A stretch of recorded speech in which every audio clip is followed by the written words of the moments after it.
Petkovičius. Teksosi kamuolį. Sužaidžia su Caponu. Lenkiai. Baudos aikštelėje. Ridena kamuolį Petkovičiui. Čia yra smūgis į vartus ir yra įvartis. Deividas Šešplaukis triumfuoja. Triumfuoja Andrius Skerla, triumfuoja Vilniaus Žalgirio sirgaliai tribūnoje.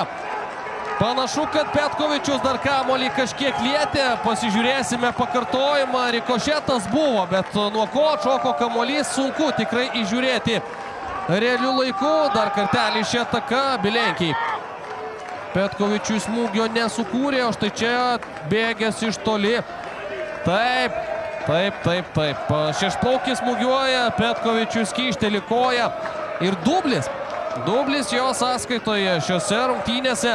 Iš šio kampo geriausiai turėtume matyti, kaip ten viskas nutiko, kaip gražiai, kaip techniškai kyšteli koją Nikola Petkovičius. 2-1. Vilniaus Žalgiris vėl priekyje.